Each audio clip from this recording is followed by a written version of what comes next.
अब इनका इंपॉर्टेंस क्या है, तो इंपॉर्टेंस में अपन सबसे पहले लेंगे फर्स्ट फेज, प्रथम चरण, जिसमें लेंगे गांधी सागर, जिसकी लोकेशन आपको ध्यान रखनी है मध्य प्रदेश, मंदसौर, जो कि मैंने अभी आपको बताया है। और ये चंबल के जो प्रोजेक्ट बनाए गए हैं, चंबल बहुउद्देश्य परियोजना जो बनाई गई है, जिसके टोटल 4 डैम है, 3 स्टेज और एंड 4 डैम, उनमें ये सबसे ऊंचा और सबसे बड़ा डैम प्रोजेक्ट माना जाता है। तो highest and largest dam in Chambal multipurpose project, ये चंबल बहुउद्देश्य परियोजना में सबसे ऊंचा और सबसे बड़ा बांध है। जबकि राजस्थान के अंदर की बात करें तो आंसर रहता है राणा प्रताप सागर। जबकि ऑल ओवर चारों डैम में बात करें तो सबसे बड़ा गांधी सागर को माना जाता है। इस प्रोजेक्ट में जो हाइड्रो इलेक्ट्रिसिटी है, हाइड्रो पावर प्रोडक्शन जो है वो है 5 यूनिट लगाई गई हैं, जो कि ईच 23 मेगावाट। तो 5 यूनिट को 23 से मेगावाट करोगे, यानी हर एक यूनिट की पावर है 23 मेगावाट, तो 5 की पावर कितनी होगी, 115 मेगावाट यहाँ से जल विद्युत उत्पादित की जाती है। तो इसकी जो हाइड्रो पावर कैपेसिटी है ये राणा प्रताप सागर से कम है, अर्थात हाइड्रो पावर कैपेसिटी में राणा की पावर सर्वाधिक है। तो गांधी, राणा और जवाहर, वैसे भी तीनों व्यक्तियों को अगर अपन खड़ा करें एक साथ, गांधी जी को, राणा जी को और जवाहर सागर को, तो सबसे ज्यादा पावर है वो किस में है, राणा में। तो राणा प्रताप सागर डैम है, उसमें हाइड्रो पावर कैपेसिटी सबसे ज्यादा रहती है। इसके बाद में हम लेते हैं सेकंड, कोटा बैराज, जो कि फर्स्ट फेज के अंदर सेकंड डैम। इसकी लोकेशन आती है, जैसा नाम है वैसा इसका लोकेशन है, और इससे मुख्यतः जल विद्युत उत्पादित नहीं की जाती है। जैसा कि मैंने आपको कहा, यहाँ से हाइड्रो पावर कैपेसिटी है, या जो हाइड्रो पावर स्टेशन है वो यहाँ लोकेट नहीं है। इसका मीनिंग इसके पानी का यूज केवल सिंचाई में ही किया जाता है। इस कारण इसे irrigation dam of Chambal multipurpose project, इसे चंबल बहुउद्देश्य परियोजना का सिंचाई बांध अर्थात इरिगेशन डैम कहा जाता है। और इरिगेशन के लिए यहाँ से 2 नहरें निकाली गई हैं। तो for irrigation 2 canals are extracted from this dam. तो इस बांध से मुख्यतः सिंचाई के लिए, या इस बैराज से सिंचाई के लिए 2 नहरें निकाली गई हैं। वो 2 कैनाल कौन सी हैं, एक तो इसमें राइट ओर जाती है, उसको कहते हैं राइट कैनाल, और एक इस बैराज से लेफ्ट की ओर जाती है, उसको कहते हैं लेफ्ट कैनाल। यानी ये प्रोजेक्ट इस तरीके से है, नदी जो एमपी की ओर से आती है और आगे यमुना की ओर जाती है। तो इस पे सबसे लास्ट में ये बना हुआ है कोटा बैराज।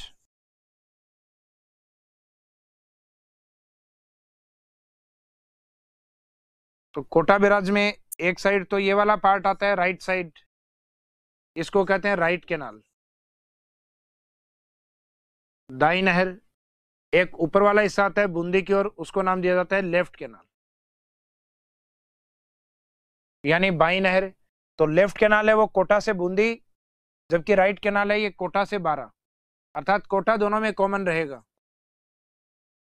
जबकि ऊपर वाले में बूंदी ऐड होगा, नीचे वाले में भी कोटा रहेगा, लेकिन इसके साथ 12 डिस्ट्रिक्ट कवर किया जाएगा, तो इसमें रहेगा 12। मोस्टली जो चंबल की सहायक नदी हैं वो इसमें राइट साइड से आती हैं, इस साइड से। और इस साइड से क्यों आती हैं, क्योंकि इस साइड का जो लैंड स्लोप है वो चंबल की ओर है। जबकि अपन कहते हैं जो स्लोप है उसके अपोजिट अपन कैनाल को निकाल रहे हैं, तो कैनाल को निकालते टाइम अपने को पानी को लिफ्ट करना होगा, अर्थात पानी को उठाना होगा। तो राइट साइड में जो कैनाल बनी हुई है इसमें लिफ्ट कैनाल्स बनाई गई हैं, यानी वाटर सप्लाई के लिए पानी को हाइट देनी होगी और उसके बाद उसको सप्लाई करना होगा। जैसे अपन सामान्यतः देखते हैं जो ऊंची बिल्डिंग होती हैं उनमें जाने के लिए अपने को किसकी आवश्यकता होती है, लिफ्ट्स की। तो उसी तरीके से अपने को राइट जो कैनाल है इसमें इरिगेशन या सिंचाई करने के लिए 14 लिफ्ट हैं जिनको निकाला गया है। 14 लिफ्ट्स हैं टोटल, जिसमें से 8 राजस्थान स्टेट में है, और जो रिमेनिंग बची हुई 6 लिफ्ट है वो एमपी की ओर है। तो एमपी वाली हैं वो जनरली हमारी ज्योग्राफी में मेंशन नहीं होती हैं। जो 8 लिफ्ट हैं इनके बारे में पूछा जा सकता है कि चंबल पे इरिगेशन के लिए जो राइट कैनाल निकाली गई कोटा बैराज पे, उस पे कौन कौन सी लिफ्ट है। तो ये डिटेल वही है कि इसमें एक जो राइट कैनाल निकाली गई है उस राइट कैनाल पे 14 लिफ्ट्स कैनाल हैं, उनको निकाला गया है। अर्थात 40 lift canals have been extracted from the right canal of Kota barrage. Kota barrage पे दाईं ओर से 14 लिफ्ट नहरें निकाली गई हैं, दाईं ओर से निकाली गई हैं। इसका मीनिंग है कोटा को, बारा को, और इसके अलावा एमपी को कवर करेंगे।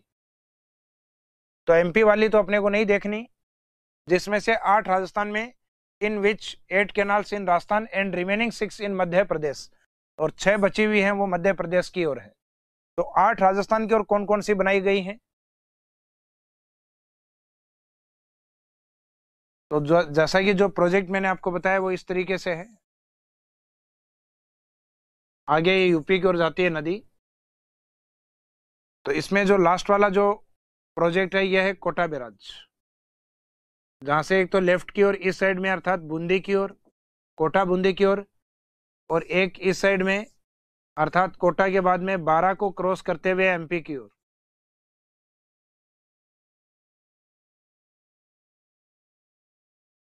तो कोटा बैराज में मेनली जिस साइड में स्लोप अधिक है उस साइड में इरिगेशन अधिक होती है, यानी इरिगेशन जो एरिया वो लेफ्ट कैनाल का बड़ा है।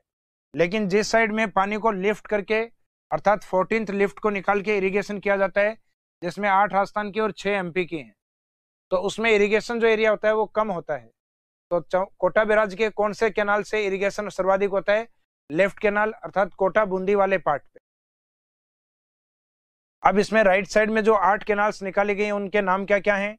तो इन नामों को आपको याद रखना है ऊपर से नीचे की ओर। एक तो इस व्यक्ति का नाम आपको याद करना है, यानी ट्रिक्स के अकॉर्डिंग अगर आप इनको देखें तो एक व्यक्ति का नाम आपको याद करना है, दीपक। तो दीपक में दी से दिगोद, पैसे, पचेल, ये लोकेशन या जगहों के नाम है। फिर कैसे आपको ध्यान रखना है, कचारी लिफ्ट। दीपक के बाद में एक नाम और बोलना है आपको, गणेश। दीपक गणेश, गणेश का बोलना है गणेशगंज लिफ्ट। और उसके बाद में 2 बार बोलना है दीपक गणेश आ और आ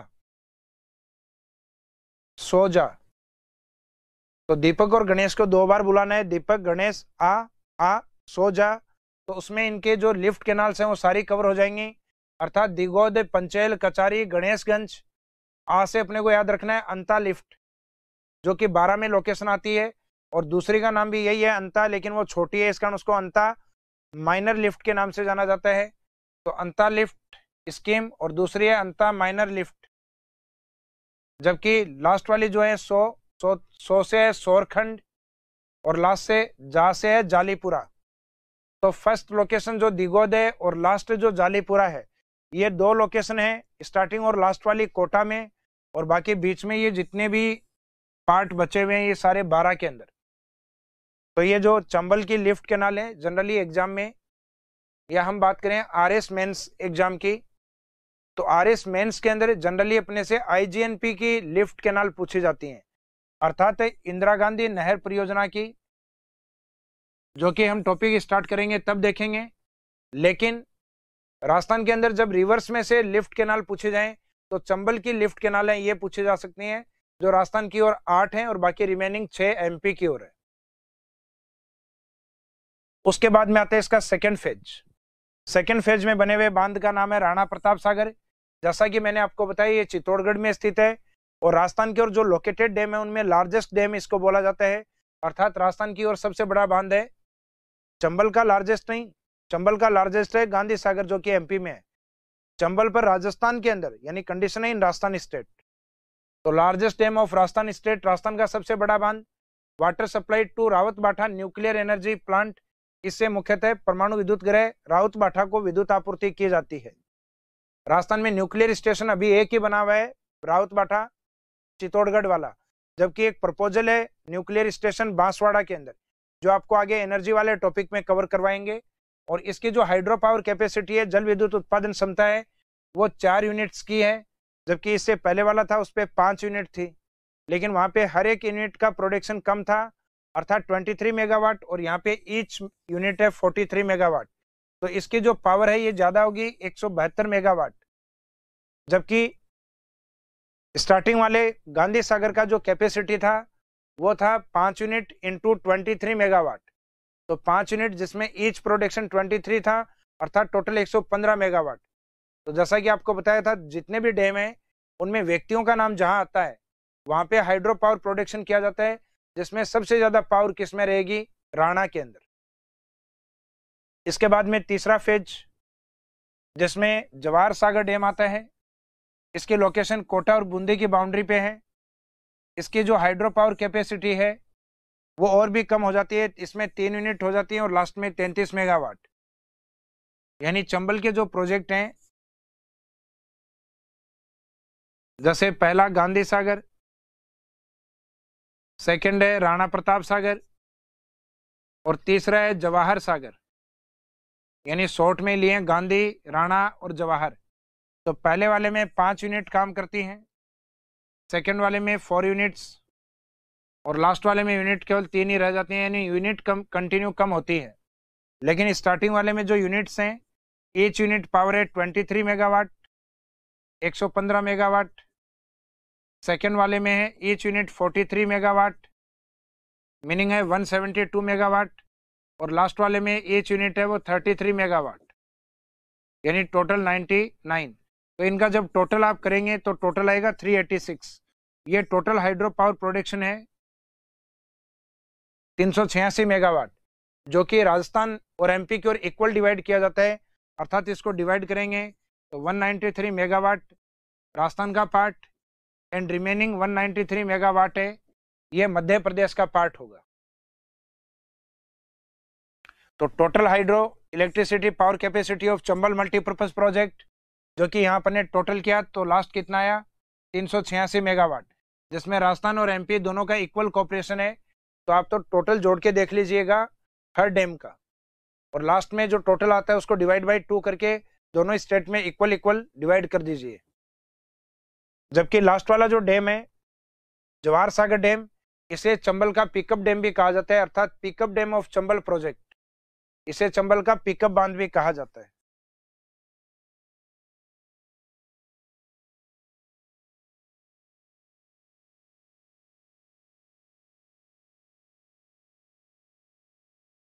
तो pickup dam of Chambal multipurpose project, Chambal का पिकअप बांध यानी जो वाटर लेवल को ऊपर उठाता है उस डैम को कहा जाता है। इसके बाद में नेक्स्ट रहेगा अपना माही मल्टीपर्पज प्रोजेक्ट, जो कि मैंने आपको माही रिवर के ऊपर करवाया भी था। लेकिन इस मल्टीपर्पज प्रोजेक्ट में जो स्टेट रहेंगे वो राजस्थान और गुजरात वाला पार्ट, जबकि चंबल में था राजस्थान के साथ एमपी वाला पार्ट। तो इसमें राजस्थान के साथ आपको गुजरात को रखना है, जिसमें गुजरात का जो कॉपरेशन है वो ज्यादा रहता है, सहयोग उसका ज्यादा रहता है।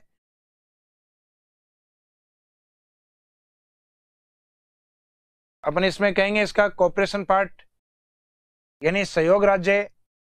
तो सहयोग राज्य में गुजरात वाला पार्ट 55%, जबकि राजस्थान वाला जो पार्ट है ये 45% यानी remaining part.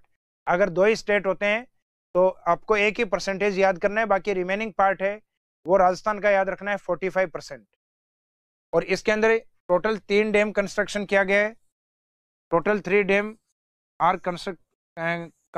Constructed in this project. इस परियोजना में 3 बांधों का निर्माण किया गया है, जिसमें माही नदी के ऊपर अपन ने देखा था पहला माही बजाज सागर, उसी के अंदर बांसवाड़ा की ओर कागदी पिकअप डैम, और लास्ट वाला गुजरात की ओर कडाना डैम। अर्थात इन प्रोजेक्ट्स को माही के अंदर इस तरीके से बनाया गया है सीरियल वाइज। माही नदी इस तरीके से जाती है गुजरात की ओर, जिसमें पहला जो प्रोजेक्ट है ये बांसवाड़ा की ओर, दूसरा जो डैम है वो भी बांसवाड़ा, पहला नदी के नाम से माही बजाज सागर।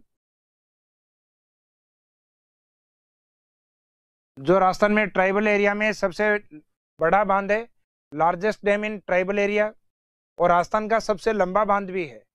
तो ट्राइबल एरिया के लिए तो बड़ी परियोजना, लेकिन राजस्थान के अकॉर्डिंग लॉन्गेस्ट डैम प्रोजेक्ट। इसके बाद जो आगे डैम है जिसको नाम दिया जाता है कागदी पिकअप। कागदी पिकअप डैम के रूप में, जबकि गुजरात की ओर इस साइड के अंदर जो प्रोजेक्ट है उसको नाम दिया जाता है कडाना डैम, जो कि माही के नाम से ही एक डिस्ट्रिक्ट आता है, महिसागर डिस्ट्रिक्ट। महिसागर डिस्ट्रिक्ट गुजरात में ये स्थित है। तो इसका मीनिंग है राजस्थान के अंदर सामान्यतः कई बार डैम का सीरीज पूछा जाता है, ओरिजिन पॉइंट से डिस्चार्ज पॉइंट की ओर या डिस्चार्ज पॉइंट से ओरिजिन पॉइंट की ओर।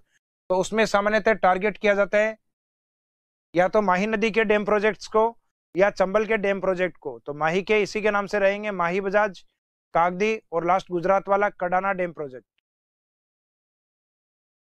और इस मल्टीपर्पज प्रोजेक्ट में जो हाइड्रो पावर जनरेशन है या जो प्रोडक्शन है वो कितना है, तो इसमें स्टार्टिंग में 2 यूनिट लगाई गई थी लगभग 1986 के आसपास, जिसमें ईच यूनिट 25 मेगावाट यानी टोटल प्रोडक्शन 50 मेगावाट।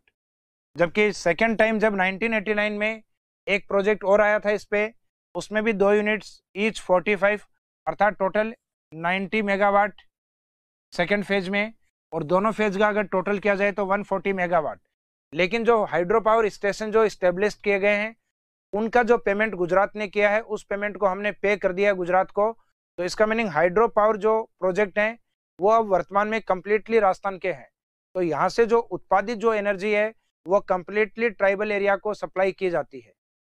इसका मीनिंग ये हुआ कि प्रोजेक्ट कॉर्पोरेशन प्रोजेक्ट है, लेकिन इससे उत्पादित जो हाइड्रो पावर प्रोजेक्ट है या उत्पादित जो जल विद्युत ऊर्जा है वो केवल ट्राइबल एरिया के लिए।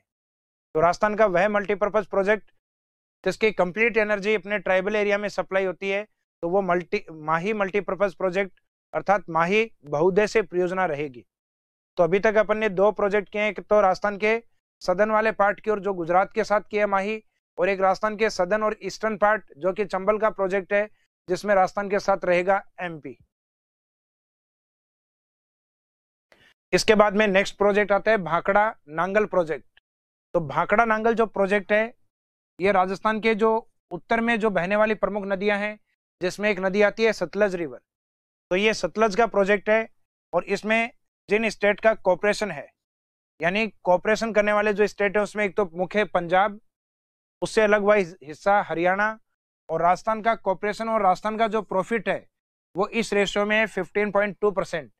यानी भाखड़ा नांगल प्रोजेक्ट में राजस्थान को कितना प्रॉफिट होता है, तो आंसर रहेगा 15.2%। और ये प्रोजेक्ट कौन से नदी पर है, तो this project is located on Sutlej river. ये प्रोजेक्ट मुख्यतः सतलज नदी का है, क्योंकि अभी तक जो अपन ने प्रोजेक्ट पढ़े थे चंबल मल्टीपर्पज वो चंबल पे था, यानी प्रोजेक्ट अपनी नदी के नाम से ही था, लेकिन यह डैम के नाम है भाखड़ा और नांगल, और प्रोजेक्ट जो रिवर प्रोजेक्ट है वो है सतलज प्रोजेक्ट। तो यहाँ जो सतलज नदी के नाम पे है, बांध परियोजनाओं का नाम नहीं है, इसलिए एग्जाम में पूछा जा सकता है कि भाखड़ा नांगल डैम प्रोजेक्ट है वो कौन सी नदी के ऊपर है। जबकि चंबल और माही मल्टीपर्पज प्रोजेक्ट में इसलिए नहीं पूछा जाएगा, dam project and river name is same, कि बांध परियोजना का नाम और नदी का नाम क्या है, एक जैसा है।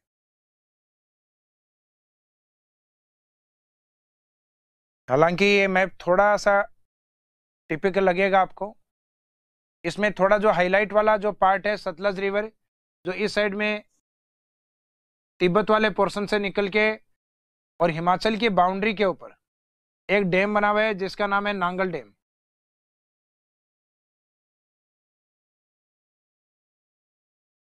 ये हिमाचल की ओर है। हिमाचल को ये नदी जैसे ही क्रॉस करती है पंजाब की ओर आती है, तो वहां पे एक बांध, और सॉरी जो नांगल वाला जो पार्ट है ये वाला पंजाब की ओर रहेगा।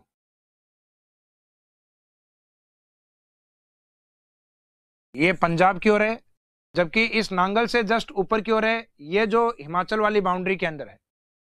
भाई मिस्टेक ये नांगल वाला, नांगल वैसे एक रामसर साइट भी है जो पंजाब की ओर है। तो नांगल वाला जो डैम है ये पंजाब, और इसके जस्ट पहले जो भाखड़ा बना हुआ है वो हिमाचल में। लेकिन इस प्रोजेक्ट को जब बनाया जा रहा था, इस परियोजना को जब बनाया जा रहा था भाखड़ा नांगल को,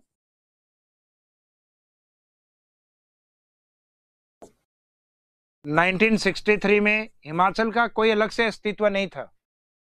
इस कारण ये पहले दोनों ही प्रोजेक्ट है, भाखड़ा और नांगल जो दोनों ही प्रोजेक्ट हैं पहले पंजाब में बोले जाते थे, लेकिन वर्तमान में जो पहले वाला हिस्सा है अर्थात जो भाखड़ा वाला पार्ट है वो एट प्रेजेंट में हिमाचल में है, जबकि आगे जो नांगल वाला हिस्सा है ये पंजाब के अंदर आता है। नांगल वाला जो डैम है ये मुख्यतः पंजाब की एक लोकेशन आती है रोपड़, रोपड़ पंजाब के अंदर, जो कि एक रामसर साइट अर्थात एक वेटलैंड के अंदर भी आती है। वेटलैंड सामान्यतः ऐसी आदर भूमियां होती हैं जहां जीवों को संरक्षण मिलता है।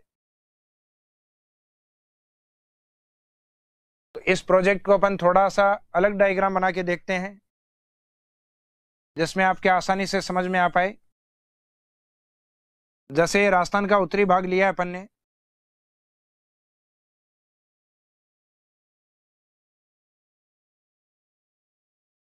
इस साइड से सतलज नदी निकल के और इस साइड में पाकिस्तान की ओर जाती है।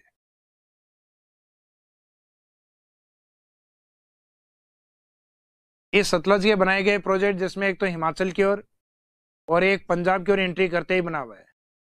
हिमाचल वाले प्रोजेक्ट को नाम दिया गया है भाखड़ा, भाखड़ा डैम, जो कि बिलासपुर हिमाचल में बना हुआ है। जबकि आगे वाला जो डैम है इसका नाम है नांगल डैम, जो कि पंजाब की ओर एक लोकेशन आती है रोपड़ पंजाब, वहां पे बनाया गया है। आगे वाला जो डैम है इसमें अर्थात नांगल डैम, यहां से दो कैनाल निकाली गई हैं, एक तो राजस्थान की ओर और एक पंजाब की ओर। पंजाब की ओर जो कैनाल निकाली गई है उसको नाम दिया गया है बिस्त कैनाल, जबकि इस साइड में पंजाब हरियाणा को क्रॉस करते हुए राजस्थान की ओर जो निकाली गई है, अर्थात 3 स्टेट में जो इसकी लेफ्ट कैनाल है वो 3 स्टेट पंजाब हरियाणा को क्रॉस करते हुए राजस्थान की ओर आती है। और राजस्थान की ओर इसका जो मैक्सिमम प्रॉफिट होता है प्रोजेक्ट का वो हनुमानगढ़ को होता है। तो इसका मीनिंग भाखड़ा और नांगल दोनों ही डैम से 15.2 और 15.2 वाटर सप्लाई या जो हाइड्रो पावर इलेक्ट्रिसिटी है वो राजस्थान को सप्लाई होती है। तो इस डैम का जो प्रॉफिट है वो राजस्थान को परसेंटेज के अकॉर्डिंग अगर पूछा जाए तो ये रहेगा, और डिस्ट्रिक्ट के अकॉर्डिंग पूछा जाए तो राजस्थान के हनुमानगढ़ डिस्ट्रिक्ट को मैक्सिमम प्रॉफिट होता है। और ये प्रोजेक्ट कौन सी नदी का है, तब आंसर रहता है सतलज रिवर। अब इस डैम में जो भाखड़ा डैम है वो काफी हाइट पे बना हुआ है, यानी जो हिल्स वाले पार्ट होते हैं जिन पे नदी ऊपर से नीचे की ओर आ रही है। तो इसमें इस नदी को पहाड़ी क्षेत्र में काफी बड़े एरिया से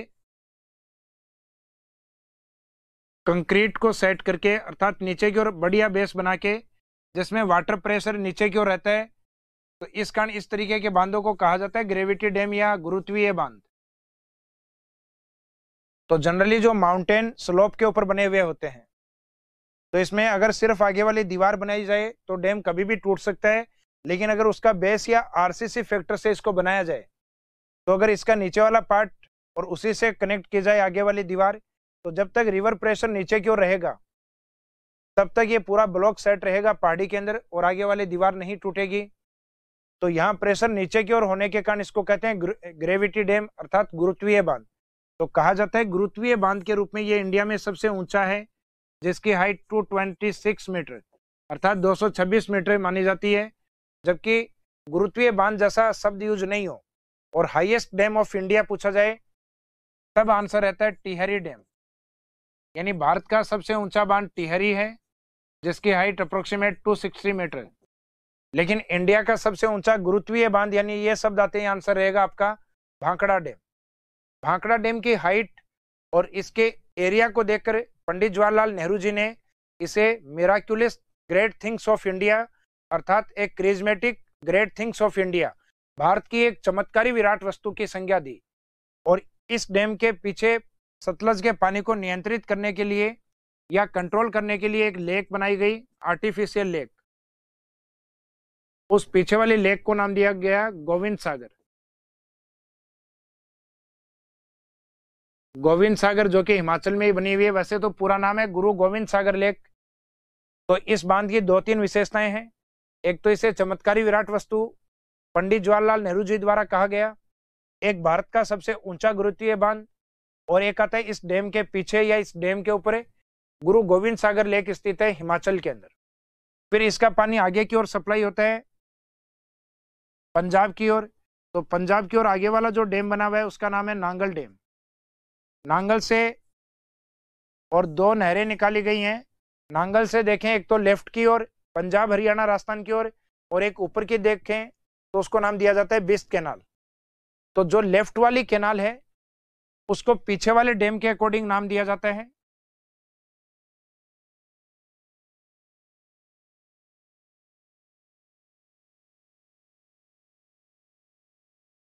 ये वाली जो लेफ्ट वाली कैनाल है पीछे वाले डैम के अकॉर्डिंग अर्थात इसको नाम दिया जाता है भाखड़ा नहर, जबकि ऊपर वाली को नाम दिया जाता है बिस्त नहर।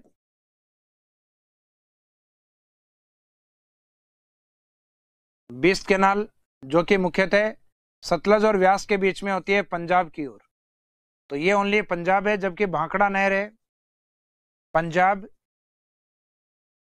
हरियाणा और इसमें राजस्थान भी अपना मेंशन रहेगा। तो राजस्थान में इसमें मोस्टली हनुमानगढ़ डिस्ट्रिक्ट। तो जो भाखड़ा बांध है इसके कुछ प्रमुख विशेषताएं जो अभी अपन ने देखी हैं वही हैं। लोकेशन बिलासपुर में है और इसे भारत के चमत्कारी विराट वस्तु पंडित जवाहरलाल नेहरू जी के द्वारा कहा गया। और ये हाईएस्ट ग्रेविटी डैम अर्थात 226 मीटर के साथ है। और इसके पीछे बनी हुई जो लेक है Govind Sagar lake is located on this dam या बिहाइंड दिस डैम। तो इस बांध पर या इस बांध के पीछे बनी हुई झील का नाम गोविंद सागर जो कि हिमाचल में स्थित है। उसके आगे वाला जो नांगल डैम है वो मुख्यतः रोपड़ पंजाब की ओर स्थित है, जहां से दो कैनाल, एक राइट को और एक दूसरी लेफ्ट को। तो राइट वाली जो कैनाल है उसको नाम दिया जाता है बिस्त कैनाल और जो लेफ्ट वाली है वो भाखड़ा कैनाल, जिससे लिंक किया गया है राजस्थान, पंजाब, हरियाणा। लेकिन ये अपने अकॉर्डिंग पढ़ रहे हैं तो मुख्यतः राजस्थान से ये लिंक है भाखड़ा नहर, जिसको निकाला किस डैम से गया है? नांगल डैम से। भाखड़ा कैनाल यानी ये जो प्रोजेक्ट जो पढ़ रहे हैं अपन is the largest multipurpose project of Rajasthan and India. ये भारत या राजस्थान की सबसे बड़ी बहुउद्देशीय परियोजना है। जबकि इंडिया का फर्स्ट मल्टीपर्पज प्रोजेक्ट था दामोदर, जबकि लार्जेस्ट मल्टीपर्पज प्रोजेक्ट माना जाता है भाखड़ा नांगल प्रोजेक्ट को। और इसका जो मैक्सिमम प्रॉफिट वाला डिस्ट्रिक्ट राजस्थान की ओर है वो है हनुमानगढ़, अर्थात मोर प्रॉफिटेड डिस्ट्रिक्ट इसमें हनुमानगढ़ को माना गया है। सर्वाधिक लाभ प्राप्त करने वाला जिला हनुमानगढ़।